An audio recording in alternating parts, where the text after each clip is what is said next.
to be part of this wonderful telethon. It's actually pretty amazing when you think about all the massive names who have walked these corridors. Michael Jackson, Celine Dion, Whitney Houston, Sammy Davis Jr, Stevie Wonder, Harry Connick Jr, the list goes on. They've all had their makeup done in this chair before heading in and performing on telethon.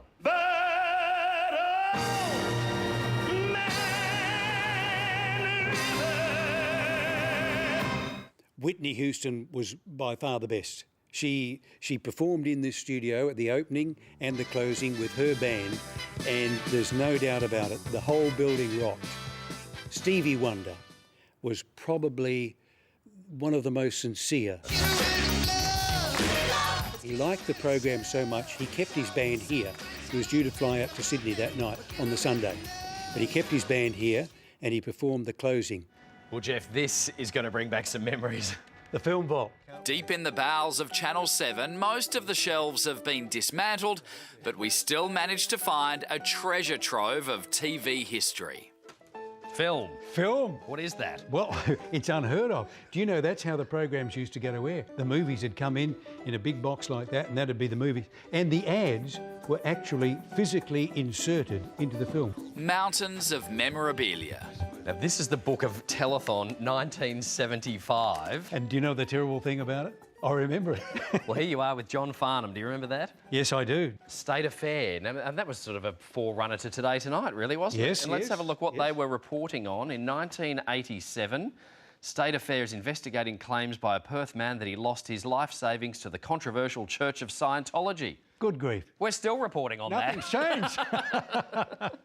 Down the hall in another room, two men you won't know are poring over more forgotten treasures. As you can see, it's a fairly heavy beast with a nice zoom lens on the front. Richard Ashton was Seven Perth's first cameraman. Ken McKay is a former editor and TV historian. These were the tools of their trade. And then some of the later models, this is the Canon Scoopik, one of the workhorses of the newsroom. It takes you back and lots of memories, marvellous memories. The good news is it'll all be stored at our new home in Osborne Park. Oh, it's been massive. It's been about 2.5 years in the planning stages. A brand new TV studio with state-of-the-art technology has been built as part of Seven's integration with the West Australian. Deputy Project Manager Chris Grace. Once Channel 7 come over, we can just flick the switch and the new station will be on.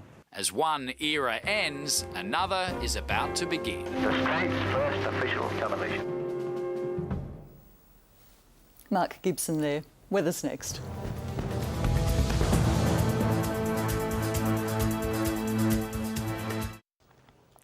Hello again. The city's max today was 30, the overnight low 19.8. Temps range from 25 at Rottnest up to 33 degrees in Bullsbrook, and it was 29 on the coast.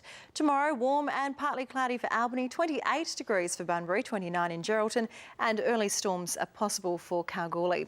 Conditions are looking pretty tough for the Rottnest Channel swim. Winds will start out south-southeasterly up to 15 knots. The sea breeze is set to come in by late morning, seas to 1.5 metres for the start of the swim, but they will increase to 2 metres at midday. Sunny weekend, 28 tomorrow, 29 for Sunday, then heating up next week, looking at a very hot Tuesday with the risk of storms, then cooling down from next Thursday, Mon. Thanks, Angela. Have a fabulous weekend. Next week on Today Tonight, Super Vets Saving Perth Pets. We take you inside WA's amazing animal hospital. Have a fabulous weekend. Good night.